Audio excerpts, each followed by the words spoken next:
Mike Show. Ready? Everybody, Listen to who? listen to me. I'm gonna do what? I'm gonna tell you.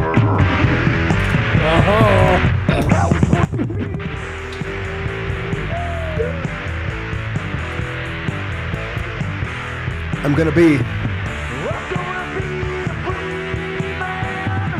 I'm gonna fight.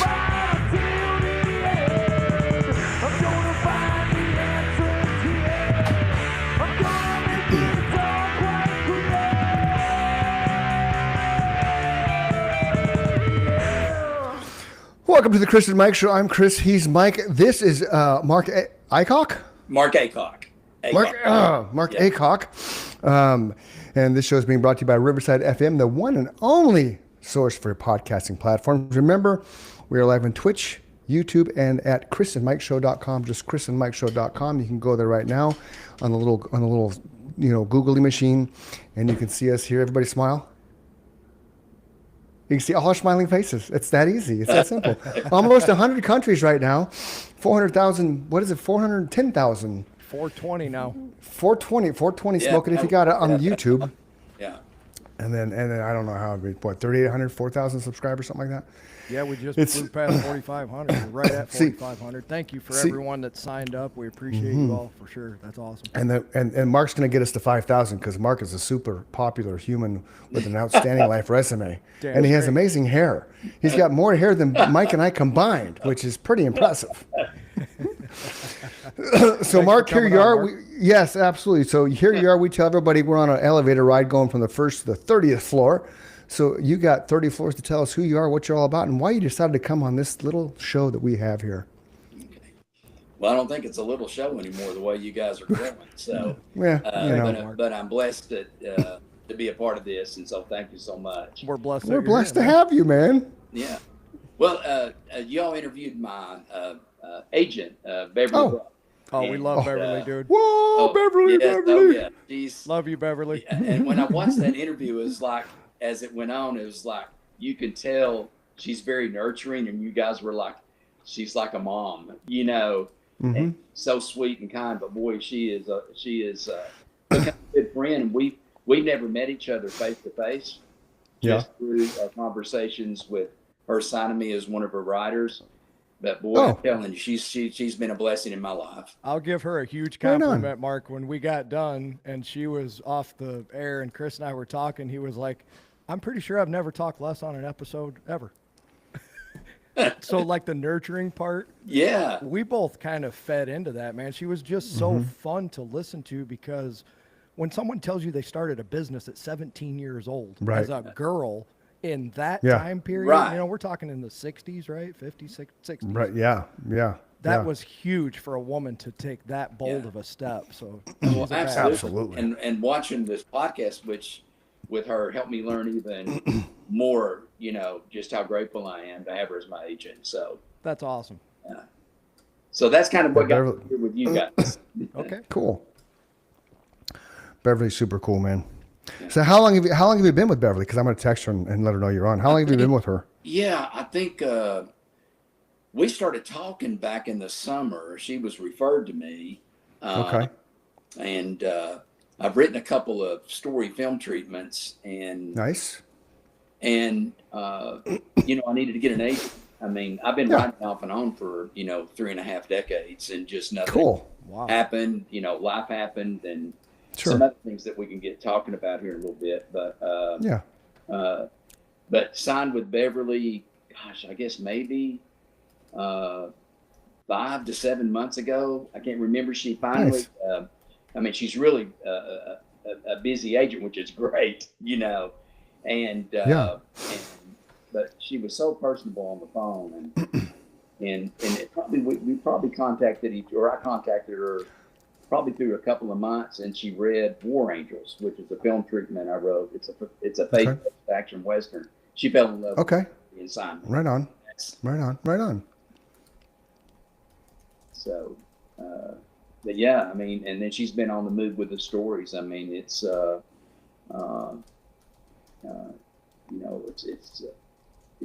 It's it's on the move because having somebody like her, she can get it through doors that I can't. Yeah. And plus we you know we talk about every other week. I mean, she's very accessible, which I like. And so, but she believes in the stories, and that's what I needed. You've got to have an agent who really believes and falls in love with your story. Mm-hmm. And like I said, I was about ready to walk away from the writing for good, and I really feel like the Lord opened up this door. That's awesome. Yeah. So now yeah, go ahead, Mark. Sorry. Oh, I'm sorry. That tells me a lot about Beverly too, Mark, because somebody that is that busy, for you to be that excited about what she's doing for you tells me so much about who she is as a human being. I already Yes. knew that, but it just solidifies. You've been with her, less than a year. We've had people on here who have been with her for years, right? And of course, they wouldn't stay with her if she wasn't great. So that's a given.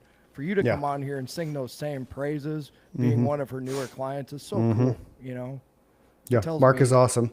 Beverly says Mark is awesome. All right. We Yes. agree, Beverly. We agree, but That's what you need to call this podcast. Mark is awesome. Yeah, Mark is awesome. There you go. There you So go. Mark is awesome episode. I'll do it for you, buddy. Yeah. That's awesome. What else you got? Well, so what's Mark doing right now? I'm responding to Beverly, sorry, because I got to respond to her. I mean, if y'all, the story is, I mean, my background, I was, I got into martial arts when I was 17, and I was fortunate to come up. Yeah, I was fortunate to come up in what they call the golden years of the sport of karate, and Okay. the pioneer years of something called sport jiu-jitsu.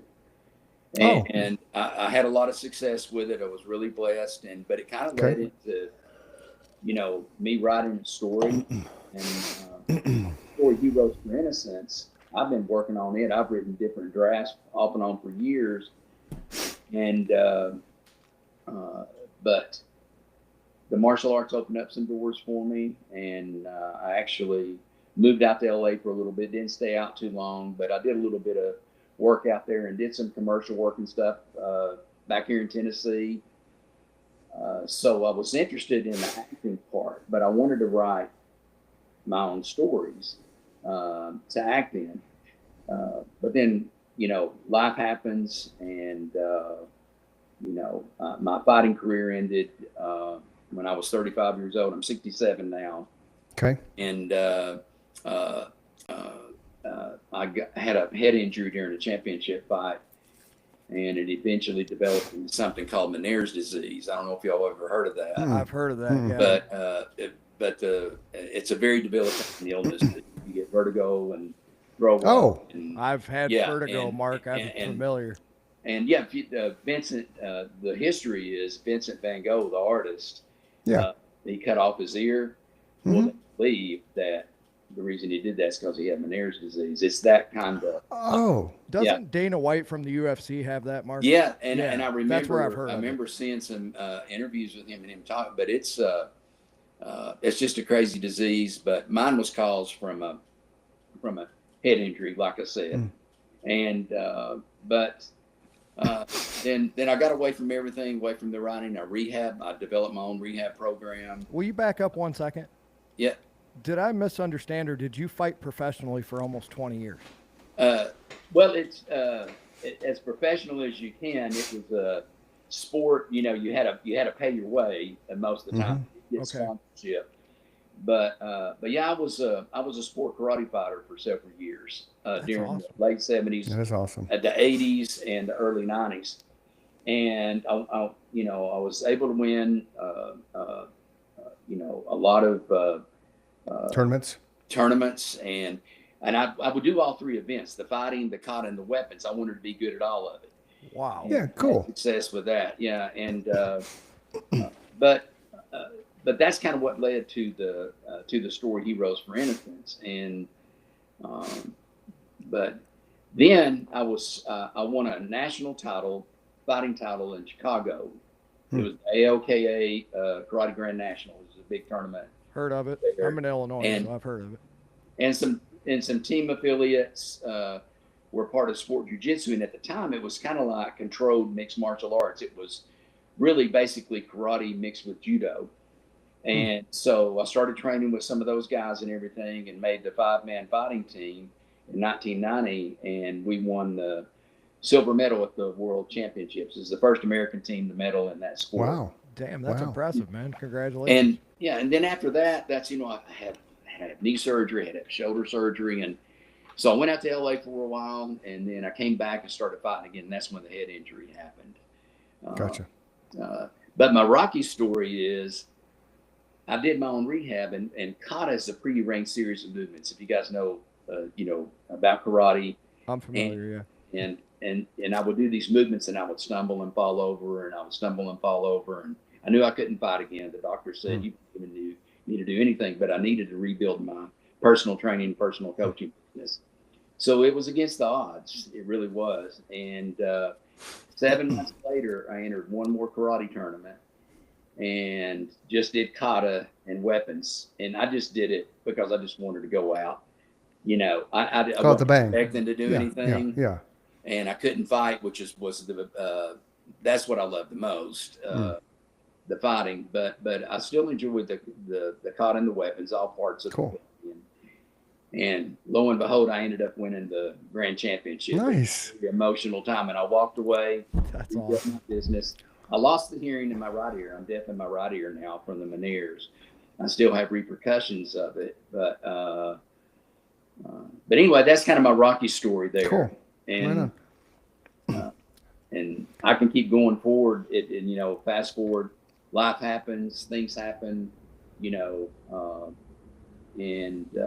Well, when I Yeah. interrupted you, you said when your fighting career kind of came to an end, you kind of abandoned everything at that point. So yeah, I'm sorry to abandoned interrupt, all- but go forward from there. I'm trying to just make a living.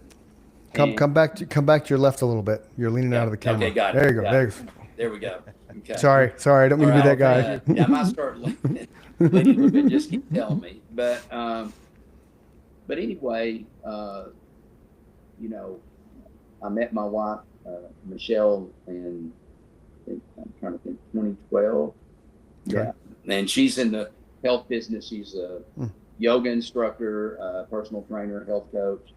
Nice. And we met, and we got married, and so as time went on, in 2020, I was diagnosed with leukemia. Fuck, man. Yeah, Damn, yeah, and This guy can't catch a break. and then I was really starting to think about it even before then, getting back to it.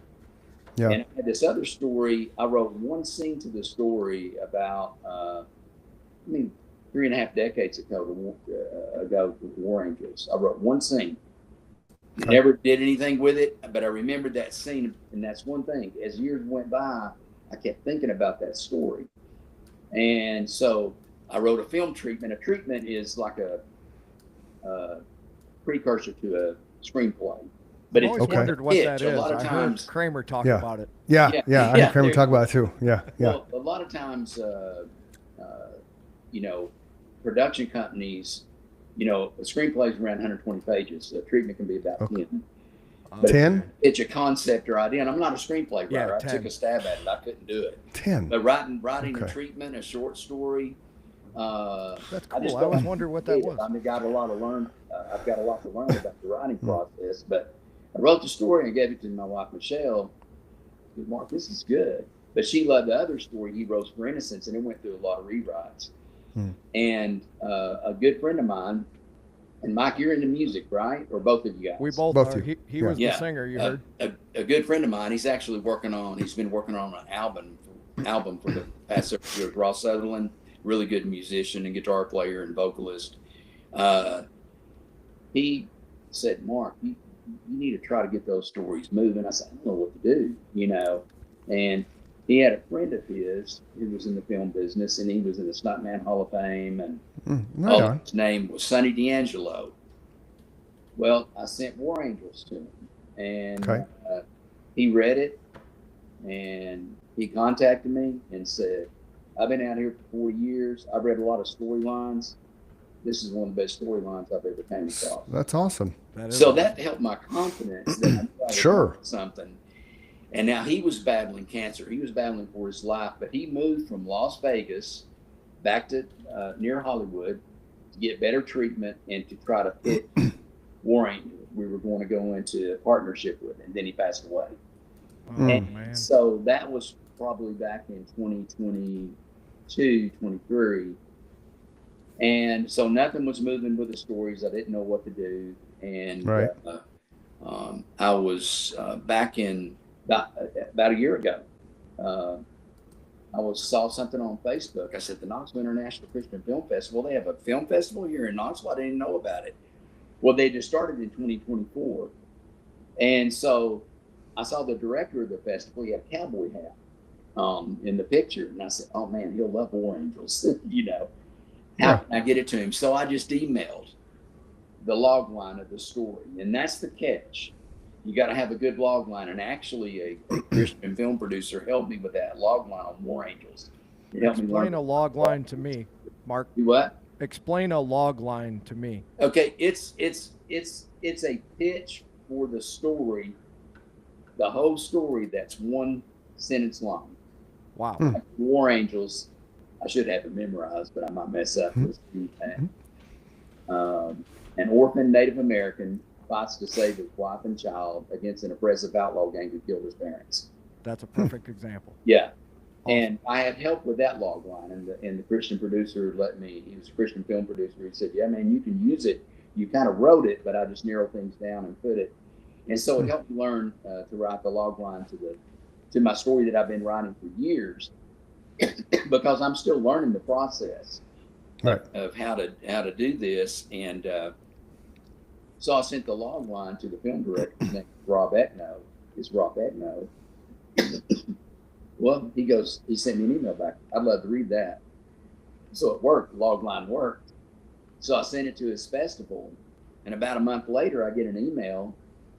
And it's a real nice email, but he's going over some corrections with my writing. And so now I've learned I've got to hyphenate a lot of things, you know, but I'm kind of a raw writer. And my wife actually helps me, Michelle. She's really sharp, you know, helping me instead of using the same adjective over and over, helping me with things like that, helping me with proofing it. And the gentleman was real nice, and he sent that, and I looked at it and I said, "You read it." I didn't care about somebody helping me with what I needed addressed to make my stories a little better. Well, I ended up winning an award for that festival. Awesome. Oh, right on. Yeah, and then I just started entering other festivals, and so the past 10 months out of the 12 months, each project has won 7 awards. Wow. They were the same ones, both stories. Wow. They were Congratulations. the same man. honors, That and is that's what. And of course, crazy. Beverly loved that too, because that helps her when she's pitching Mm-hmm. into these production people. Damn right it does. Yeah, and so they're a very Christian, faith-based action story. Oh, excuse my And language then.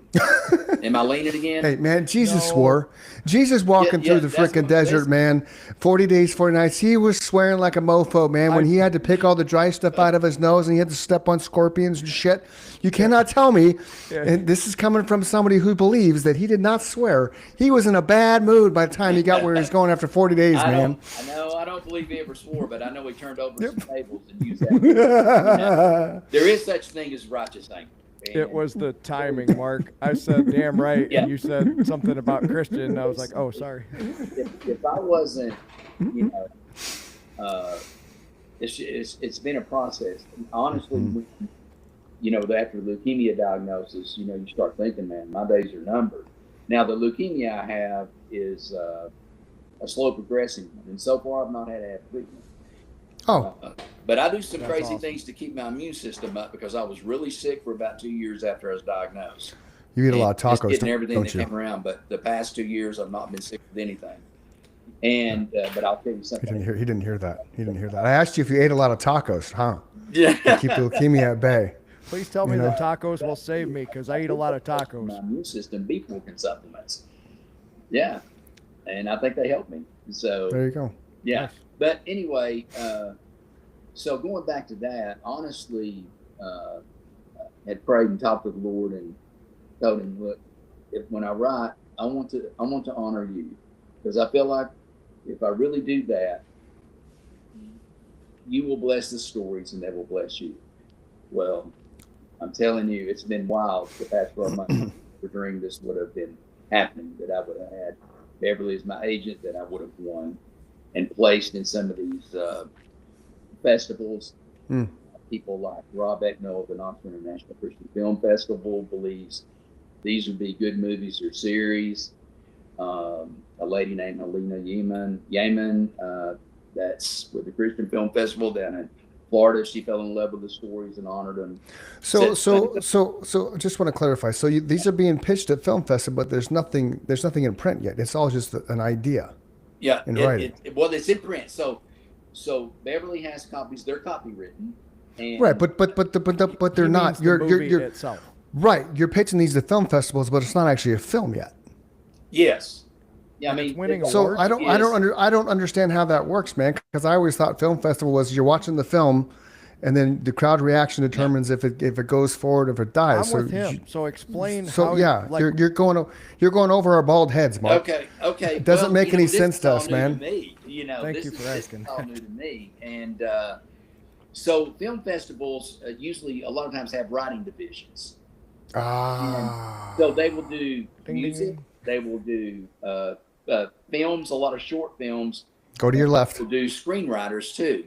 Go to your left, I'm Mark. considered a screenwriter, even though don't write screenplays. I write film treatments. They're part of the screenwriting process. You gotta yell at him. Yeah. So, but those when I can't yell. when you send those Treatments. treatments talk when, about it. and then you send a poster with it. A friend of mine helped me. He drew the posters for me. Is You the know, poster behind you? Yeah, this is Okay.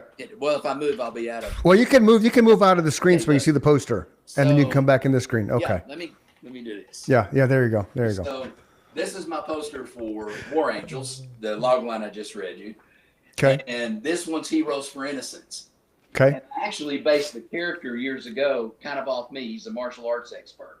What? Yes. So the log line is a detective and his K9 rejoined the police force to rescue 5 missing girls from a global human trafficking operation target in the city. Nice. And again, I wrote the stories. Okay, I'll get back. You're good. Am I good? The stories, there's absolutely no profanity, no nudity. And people ask me, what do you write about? And I go, about Jesus and fighting. But there's martial arts in it. And it's fun to write those scenes with the martial arts. And that's what's happening. The gentleman that passed away, Sonny D'Angelo, Yeah. goes, this is a unique story. He was talking about War Angels. He wasn't talking about heroes at the time. He said, this is unique. It's an epic story, and it's not been done. And Beverly saw that too. And then she read Heroes and fell in love with it. And I was shelving Heroes. It never went anywhere. I was hoping it would go somewhere, and it just never did. And it became burdensome, and I just didn't want to rewrite it anymore. So we've got a dog named Tenchi. That's a Japanese meaning angel. I'm surprised she's not come down here yet. But she's been great for me, with the leukemia and everything. So she's awesome. So I was sitting on the couch some months ago, and I was just looking at her. And I said, I'd already written one draft of Heroes for Innocence with the dog, that the guy had the dog, the character, and the detective. And so I rewrote one more treatment. I said, okay, because my wife, Michelle, my brother, Rick, my sister, Amy, my friend Ross, the musician, they said, that is your story. It's been your story for years, and it's about you a little bit, Don't mention it. And I said, okay. So I was just sitting, looking at my dog, and I said, okay, here we go. And I wrote it, and I started entering the same festivals, entered War Angels, and it started being honored with the same awards. And I was just overwhelmed. Can I ask you? Ask you a quick question, Mark, from an artist? Yeah. Is that not the most gratifying feeling when you were about to give up and That's you start something again? We did the same thing with this podcast. I wondered if I still had any kind of creativity. I can't speak for Chris, right? He's an individual, but I was wondering where I was in my life. Same place, you know, do I still have what it takes to be able to do anything creative? And then Yeah, when and you these start are winning, stories that I love stories like this. Well, I didn't know what I was going to do. What was I going to do? And in my heart, I really feel like it was God, because I really didn't want to address that story anymore. And then when I rewrote 7 pages, that's what that treatment, 7 pages. I think War Angels is 10. It just came out so much better. And so thank you for your testimony on that. that's awesome. I'm just so happy for you hearing that story. You can hear the excitement in your voice. Well, So, and so I let me think, yeah. Go ahead. let me ask a question, Mark, because I'm a Yes. writer. I've been a writer since I was sophomore, junior in high school. Like I wrote all of our songs, I wrote all our lyrics, came out with the melodies. I've written 3 books. I'm once it's done, like the book is done in my head when I'm finished with it, right? I don't ever think of having to go back and rewrite it or re-edit it or have a new draft on it. So is it just that? And so the reason I ask this question is like it sounds like you rewrote your stories a few times. Were they just not finished in your mind? Is that why you went back to them, or was it? I wasn't sure. War Angels was kind of like you were saying. It was more. I wrote that one scene years ago, and I couldn't get that scene off my mind. Right. I probably wrote. It's really one draft, but I added some things to it.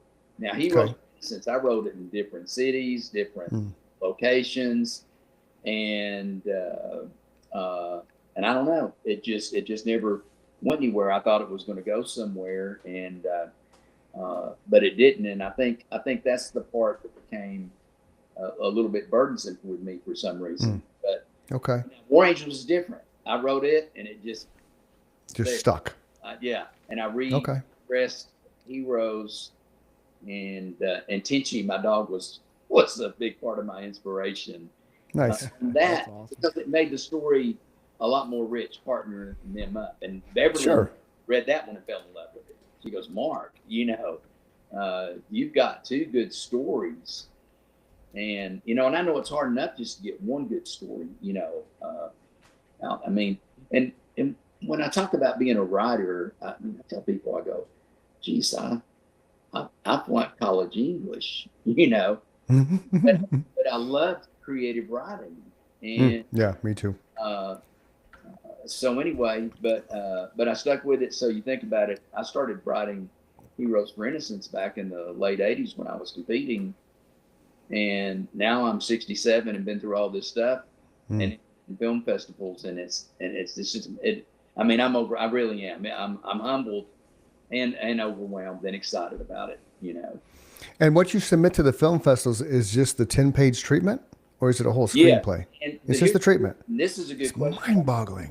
Do it, dude. It's hard to find ones that take treatments. They mostly take finished screenplays. Okay. Okay. But there's been a few festivals I said, hey, listen, you've got a writing script category. It doesn't say screenplay or treatment. I'm a treatment writer. Right. And they said, no, go ahead. We'll take it. So a couple of these film festivals, I've had to compete against finished screenplays. And a couple of those I got quarter finalists. But listen, I Well, was yeah. blessed to get that. Okay, And, so Yeah. hold on. Now I hate to stop you again, but now Yeah. I have a question. Yes. So you are a treatment writer. You're not Yes. a screenplay writer? No, I tried to write one. It just didn't. It didn't. I come just out. learned something with you, Mark. I didn't know there was such a thing as a I didn't treatment either. writer, and I don't think Chris did either. Yeah. I'm fascinated along with him. That's so cool. I didn't Yeah, know they there got was 3 such a different thing. names. They call them story treatments, film treatments, or pitch treatments because Okay. Okay. pitch. Now this is what the gentleman who passed away, because he'd done some producing and stuff too, and he goes, many years ago, treatments were super popular because Okay. people wanted that quick read to see what Right. the story was about. And I a lot of could- time okay. he said the business professionals will take a good treatment writer and they will hire the screenwriter within their company to work with you on the screenplay. You know, they Okay. would just so like you'll see at a movie, it'll say story by so and so, but screenplay by somebody else. Now I know Right. what that means. That's Yeah. Yeah. Sometimes that's kind of what that is. So, but what I'm hoping is that I had Sonny D'Angelo, who was in the business, fall in love with the stories, Right. and I let a few friends and my family read them. They fell in love with them. I'll go, okay. Then Beverly Brock fell in love with them, and a couple of the film festival directors that I've communicated with fell in love with the story. Said, "You got Right. something here," you know. So there we go. Cool. That's awesome. That is awesome. And, So the idea is then to turn your posters that are treatments into movies. Yes, and the Right on. poster. A friend of mine, actually, he's an unbelievable martial arts fighter, and we were close friends. We were on. Keep doing the moves. You're getting better. Yeah, there you go. But he's a leader in the world of Vishen karate. Okay. Let me grab some water here, Okay, you're fine. and that's So- what I grew up in. And While you're getting So a why? drink, I Yeah. have a question too. Yeah, go ahead, So Mark. is that Beverly's job is to shop that to the screenwriters and try and get this turned into a movie? do what now? Is that Beverly's role in this is to shop these treatments Yes. to the screenwriters Yes. or the studios or whatever and try and get it turned into a And so what's interesting, we'll see, and sometimes I know she's got them sent to a couple of people. We've not heard anything yet, so no news is good news, Sure. because Yeah. a lot of these production people, they've got other things that they're already in pre-production and things like that, but it's just going to take that one person and here, I'm gonna read you something Beverly sent. Okay. Okay. Okay. Yeah. And keep talking about her because she's my partner on this, and she's We an love amazing Beverly. person. And I mean, I've got a lot of God's put a lot of good people around me. I mean, let's see. Make sure while you're reading that you lean to your right, or Chris is gonna Left. Lean to your left. There you go. Left. There you go. Left. There you Yep. go. Yep. Okay. least I know So you're paying she attention. sent a commentary on this Bible verse the other day. Behold, I will do a new thing. It springs out now. Don't you know it? I will even make a way in the wilderness and rivers in the desert. That's Isaiah 43:19. In other words, her faith in the stories that something is going to happen with them. Yeah. Sure. And and it's it's kind of like a coach. I mean, you need that kind of Yeah. You do. You're the Absolutely. player to encourage you like that. But the thing is, it's from the heart. And I'm gonna. There was an article I read on Beverly. It's from back in 2024. I forget what paper, but there's one sentence I'll read you. She goes, "I love telling my talent something has come their way." Oh, sure. I mean, she's excited about helping people. You Oh, can yeah. tell that's And- Oh, yeah. infectious. Yeah. And, Yeah. and so that's why I'm glad she's my agent. I mean, I'm like I said, I'm really blessed, and but anyway, and glad I have somebody like Michelle who can take it and look at it and go, well, maybe you need to restructure the sentence this way or that way. Then you get film festival directors giving you tips on what to do, and I went Right. back and made those adjustments, and they started getting more awards. So I've had help from some good folks, and Nice. so it's been a blessing. So I'm going to bring up my wife Michelle again. So the diagnosis has been theirs in 2020. I mean, and that was in '96. Then Michelle and I get a leukemia diagnosis. Which is 2 crazy. years ago, it was Yeah. January, and we live in Knoxville, Tennessee. So Okay. we live like off the main road. We're real close to it, but we live on hills and in the woods. And so I woke up, and it had snowed and iced all the roads back here. And I woke up, man, something wrong with my chest. And he goes, what's wrong? I said, I don't know, I'm just hurting my chest a little bit. And went and got some water. I said, I'll be okay. Right. So I went back to bed, and I got back up, and I went and sat in a chair. Then it started feeling like a weight was on my chest. And Wow. she got up, and I'll put it this way: she was extremely insistent that she was going to call, because I kept saying, "Oh, I'm going to be fine. Just let me sip this." And she called, but by the time she called, I knew. I said, "I'm having a heart attack." Oh, Wow. No.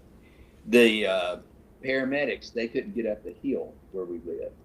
And so they had to walk up, and they said, "Mr. Aycock, we're going to have to walk you down." And I knew I had to walk down. Why couldn't they get up the hill, man? They're Yeah, paramedics. It was just Too complete, Oh, complete ice. oh. And Okay. and again, they were heroes. I mean, they got me down that hill. Yeah. Me and the ambulance. They were hammering me with nitroglycerin, and Yeah. I knew. I said, "Oh gosh," you know. And I was in hospital for about 4 days. They had to put a stent in. They found an artery on my heart near the aorta, about Yeah. 90% clogged, and had another one. And then finally, and I've been dealing with some stressful things and stuff. And finally, I just let go. Said I can't do this anymore because it's affecting my health. Yeah. And so Michelle saved my life that night. So I've got to tell that story. I tell people, Good job, Michelle. I'm the healthiest sick person you'll ever meet, you know. But I'm thankful I don't have to have a treatment for the leukemia. Yeah. I'm thankful I'm doing good with my heart, you know. Yeah. Yeah. And I still get a little dizzy with the Meniere's disease, and I can't hear out of my right ear. But the stories have really given me something to push towards, and I believe the Lord's getting ready to open up some doors for him. I really do. Cool. That is really cool. Yeah. I would say your attitude has a lot to do with it too. Mm-hmm. You're very humble. That helps a lot as an artist. You recognize the people around you that help you. I'm very fortunate. I have that same kind of support system where, you know, you have to have people that believe in you. Chris has people that believes in him. Every now and then you need to hear you're doing the right thing, or go ahead and take that chance. You know, I'm behind you. Yeah. Yep. Absolutely. So, who would win in a fight, Steven Seagal or you? Oh gosh, if I say me, he'll watch it and come after me. But if he does come after you, let us know, and then we'll film it. We'll have a podcast: Steven Seagal versus Mark Aycock, and Yeah, you know. I can tell you this. I mean, I was a fan of his. I loved his first movie, The Best, Above the Law. Right. And- Oh, that was a great movie. And then Yeah, Under Siege wasn't was a that great good movie. They were all And then good movies. well, some of them were. Some of them got stupid. Yeah, And now he's just I don't understand how yeah, somebody who's follow my thinking here, okay? Like martial arts is all about discipline, yes, self-control and discipline. He is 6 times the man he was in Above the Law. Yes. And I'm talking weight-wise. How do I don't understand? I can't wrap my head around the discipline that martial arts requires to allow yourself to get that big. Yeah. And granted, I mean the dude can still do the moves and shit. He'd kick my ass in 2 seconds, and I don't deny that.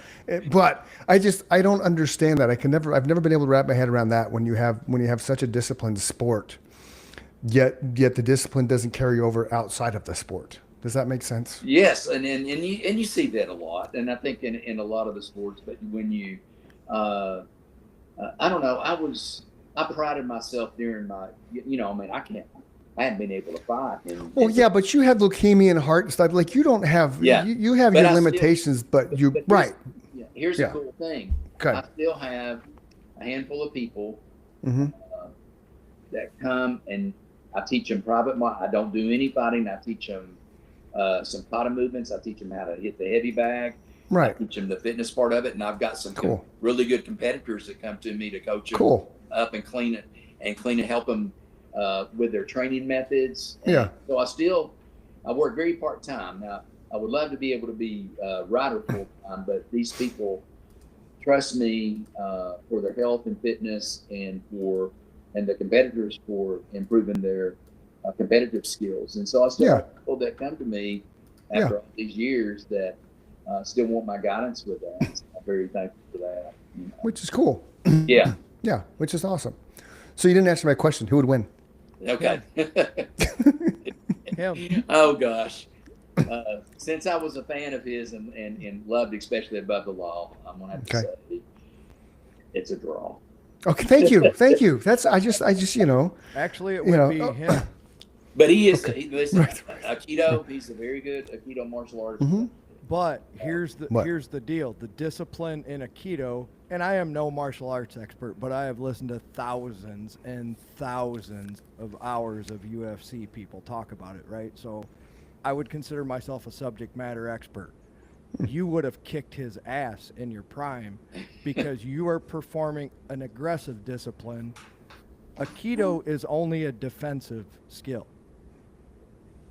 I'm going to try to send you something while we're here talking. So, but I've never been one of these when people have asked me, do you think you could be? I said, I've you just know, heard, but you know, I've just yeah. heard guys, Mark, who are aggressive, big UFC guys who are like, it's fun. They all say the same thing the three of us just said. It is a fun thing to watch. But if you put him in the ring with somebody who knows actual aggressive, fighting, skilled martial arts, they'd kill him because he's a disciplined Aikido master. So that's only a defensive. I guess that's now that you think about that, all his movies he was defensive. He was a defensive martial arts. That's his skill fighting set. from a fighting standpoint, it was all defensive. Like even in Under Siege, yeah. he was defensive to the point. But then he ended up, every now and then there were some punches and stuff. But a lot of it was just him redirecting the punches and the throws and the weapons at him. Yeah, And all then- these guys and then- have said yeah. if you put him in a fight with a trained martial artist who knows, the aggressive martial arts, I don't Right. know, karate would be one of them. Yeah. For sure, judo would be another. Yeah. You put him in there with a judo master, the judo master is going to wipe the floor with him. So Chuck Norris, even though he's dead, Norris he's gonna would've killed him, too. he's gonna kill him. Bruce Lee yeah. would kill him. Yeah. Mike Aycock would kill him. Yeah. So that's interesting, man. I never thought about that till now. Conversation. No, I'm you're gonna use in the my humility. conversation. We're arguing You're for you, Mark. Mark, you're in the conversation. You don't have a say now You got it. because see, Mike explained it that, and I never knew that because I don't pretend This is to. coming from guys who know what they're talking about. Right. Yes. Mike knows what he's talking about, They've and he all listened said to people who know what they're talking about. So therefore, he, like he said, he's a professor on the subject matter, whatever it was. So that's brilliant, Mike Michaels. And Mark, you would beat Steven Seagal. So just cherish that, own it, and put that in your bio after treatment writer / I can beat Steven Seagal. Because I think that's Okay. going to give you some weight, man. That will get you some more traction. Because if I'm at a film festival and I'm reading the treatment, and then by the way, I can beat Steven Seagal, I'm like, wow, let's get this guy in front of us. Just saying, right? Well, I'm just going to say, You have to agree. Jesus wants you to agree, man. You're here, so you just have to agree now. It's true. He said, I never knew that. I never thought of that. But now that you said that, Mike, looking at all the stuff Seagal does, it's all defensive. It's all redirecting. Rogan's It's the never- first one to say It's that. never, he never aggresses. That's crazy. So Bruce Lee redirect, but Bruce Lee was also, he was kung fu and stuff, and that's aggressive, Bruce right? Like Lee David was the Carradine? Yeah, so Rogan credits Bruce Lee as bringing mixed martial arts to the public, Well, right? He Okay. was the first guy Well, to do that. well, most martial Okay. arts, and when you think about, honestly, Okinawan karate systems, which I grew up in Ishinryu karate, which in reason, just to tell a little history here, East Tennessee, the reason it's such a popular martial arts area is Okay. because one of the Marines brought it over from Okinawa, Ishinryu karate, and it spread like wildfire in the United States. Now they have the Ishinryu Hall of Fame, which is a big Hall of Fame, and I was inducted in 2011. I was very grateful for that, and and I was featured in the third book of the Dynamics of Ishinryu Karate. I was one of the demo models, but Harold Long brought it up. Which is why you would beat Steven Seagal in a fight. He just wanted me to admit it. I love this. Hey, You have to admit it because it's true, Mark. Just you own it, man. You just like we just learned.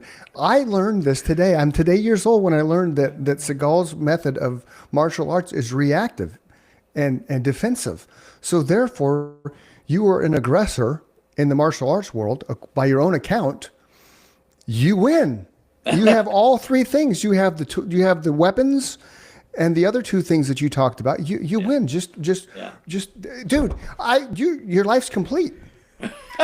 like, like you get these things turned into movies. When you're red carpet and you're being interviewed as you walk onto your, Oscar, because someone get nominated for an Oscar because Bradley's going to get you some actors that play you, and you're walking on the red carpet that day, and somebody interviews you, you say, "Yes, I'm Mark, and I could beat Steven Seagal." Just leave it at that. Now I'm afraid of what the title of the show is going to change to now. It's not. It's been Mark. I could beat Steven Seagal. But I'm honestly, just when you think about traditional martial arts, like Aikido, like karate, like karate, they were all defensive arts. Okay. Yeah. And but honestly, being Americanized, you started getting kickboxing going with mixing boxing. It became more aggressive. Of course, MMA, just catapulted and took it to a whole other level. But what I love about MMA, you do have a mix of people with specialties from karate to judo to wrestling to Muay Thai, and you can see a little bit of those dominant arts in some of the fighters, Okay. And you're right, Mark. I misspoke. Karate is a defensive art. Yes. Rogan always uses the example, if a judo master went in there with him, Yeah. Steven Seagal would be dead. He does say judo specifically. Yeah. Well, Don't backtrack, Mike. He could still beat Steven Seagal, man. Don't try to change the subject. Okay.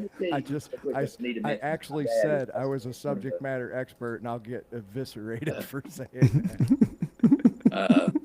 He's You right. guys are Karate hilarious. is a defensive art. Thank you. But We're the just reason kind of I didn't get into semi-smart judo, and my dumb dad at the was same Army time. Intelligence, and he studied over in Japan. He actually won an event over there in the early 50s. And but when I made the sport jiu-jitsu team, he became one of my trainers for a year, working with me on judo falls and stuff like that. So that was a great time with my dad. He just rectified himself. He's a jiu-jitsu guy. Yeah, you yeah. go. See, But you win again. You win again. Yeah. You win again. I don't Like- care. It's Yeah. jiu-jitsu. You win again, Mark. I did Congratulations. train kickboxing, karate, and sport jiu-jitsu. That Yeah, was got the vindicated. disciplines I You trained. got vindicated. Mike is vindicated, and Mark is still the champion over Steven Seagal. You heard it here I first on the think Chris and my Mike show. department in this. And almost 100 countries now have understood that Mark can beat Steven Seagal in a fight. So congratulations. Yeah. If I had a think trophy, I'd be one of the 26 countries. here, trophy. I'm Here's gonna your, be- here's your diamond. Yeah. You know what would be hilarious? If that became the comedy that made him famous. But Right. listen, right now, I just want to continue to beat these diseases. So my Well, yeah. fight arena has changed. That's what we want for you more than anything, too, Mark. But we would still want to be able to say that you beat Steven Seagal in a fight because that's even cooler, So You guys you have all of them. that You have all of them. You beat leukemia. You beat the I don't know how to say the word that you have, the Hieronymus disease, Meniere's disease, right? Meniere's, yeah. And then the heart thing, and then Steven Seagal. I mean, what else is there? That's the top. You have 4 greatest battles ever that you're winning, man. That's impressive. You Well, wouldn't now, beat Bruce listen, Lee. I can tell We know you- you won't beat Bruce Lee or Chuck Norris, so we'll give them those the victories, right? Hey, I sent you. Did you get that video? I did. I sent it Watch to Mike. it. I'm not watching it right now because we're talking to you, but I will watch Yeah, it. it's about 17 seconds long. It was at the 1990 Sport Jiu-Jitsu World Championships. That was a 5-man fighting team. Okay. I bought a lot of my stuff. That's the only fight I have Yeah. on video. Is that the one where you beat Steven Seagal? Because I'll watch it right now. You can, well, with AI now, you can create that. Ooh, I don't know. I don't know how I could do that. I'm not that proficient in AI. But Waka? Which one are you? I'm the smaller one, the shorter one. Wow. Yep, that was one of my trademark techniques. Yeah. You would still beat Steven Seagal. Now, Wow. Mike, you looking at it? Wow, he's Yep. like it's like Jig. It's like Jig. It's watching a fight with Jig, Mike. We had this boxer on Jig Johnson, super low key, couldn't pull words out of him to save his life. He was like, oh, my God. he's a very humble, genuine human, like super nice guy. But you wouldn't think he was a boxer who would step in the ring and just wait, drop on the ground. That's the experience I just had watching that, too. Yeah, I need to couldn't go. have I described saw it his any name. better. I need to go watch that podcast because You would I enjoy love, it. I love boxers. Yeah, I would have yeah, never Jig guessed Johnson. that you could knock somebody out cold just like that after talking to Right. you for almost an hour. Right. Other than you that told was me that you taller. were- yeah. Right, that was taller than you and had a vague resemblance to a younger Steven Seagal. But Beverly, capitalize on this. Beverly, well, listen, Beverly, I'll get your hello. mind if these stories sell or when they sell, Yep. and they get When down they to sell. movies, When they sell. you guys will be invited, and you will see a lot of good martial arts in them. Cool. Right on. I would love to. That's fantastic. That's a deal. That is an absolute deal. So we'll have to have you come back on the show when you get some more traction on your stuff. Like if something gets picked up, by all means, let's get you back on the show and talk I about would love to. what's going on. Please. We love everything that Beverly attaches us with because Beverly's such a super nice human. Everybody that we've talked to that's represented by her is the same. It's kind of like this cool club of people that are just genuine human beings. We have yet to come across anybody that was narcissistic or egomaniacal. Everybody's been like completely genuine, very sincere, very They're all just like welcoming. you. Yeah. Very yeah. cool human being. Yeah, yeah. So, and that all comes from, that's who Beverly represents, is just super cool people that are genuine humans, which is nice in a world of chaos. Because let's face it, Hollywood's chaotic, right? Absolutely. It's just, Yeah. it's chaotic. And then, and that's knowing, kind of why you're seeing now all these, other people are filming movies in the South and TV series. Right. They're Yep. getting away from that, and They're that's tired why of I it, wanted yeah. to focus on how can somebody do something that honors God, but still it's okay. Think about God's word, the Bible. It's good versus evil, and that's what my stories are about. And I know I would love them because those are all we love those stories. and but like I said, I'm humbled that Beverly and the gentleman who passed away, Sonny, fell in love with the stories. That gave me the confidence that I knew I was onto something. And like I said, that's what you need sometimes, especially when you're ready to give up and just throw in the towel. yeah. That's the best part of your story, man. And then all of a sudden you started just winning award after award for an idea that you believed in both the ideas, but I can sympathize with giving up on certain things because you tried it, people didn't buy it, so you moved on to something else. That's really cool that you reinvented that and it became something, but it's even cooler that this idea that was so near and dear to your heart, you just stuck with and it took off just like you thought it would. I love that. Yeah, I don't think it's really giving up. I think you just sometimes you got to step back and You let do. some time Correct. and let some time go by and revisit, because there's stuff Mike and I've Well talked. said. There's stuff that I want to write, and I just, when I start writing something and the muse stops, I stop. I wait until the Well, muse writing can be strikes. very emotional and draining. I mean, it can Sure. be exciting, but it could be those things too. And I'll leave it with this. I'm working on one story, film treatment now, and it was going to be a gift for my wife after I was diagnosed with leukemia. She loves these Christmas movies that are shown on Great American Christmas and some of the Hallmark movies. And so I started writing one, and I've got 3 pages to it. And Beverly told me to address it, but it's a faith-based Christian romance movie, but it's a tearjerker. And so I try to go back to it, and I just kind of block right now because I've gone back and addressed the other 2 stories. But that's going to be my next venture. Cool. No fighting, that's going to be tough. But write a Christmas romance, and it's going to be for my wife, Michelle. Nice. That's And the awesome, end scene is you beating up the bully Steven Seagal that was picking on your wife. And it's just why the credits are rolling. So people like see the first credits coming up, right? And then they wait till like the 10th word pops up, and it goes to the top of the screen over here, and then the whole scene pops up while you're just kicking Steven Seagal's butt. And that's my wife, Michelle. And that's it. The writing That's block just awesome. left me. I see. You're welcome. You're welcome. We're collaborating. It's the creative minds together, man. It's a beautiful thing. So again, thank you so much for your time, Mark. You're awesome. We want to have, when you get some traction on your stuff, we'll definitely let me know. We'll get you back on, Thank you. This It's a has been a pleasure. talk meeting about- you. man. talk about all the things.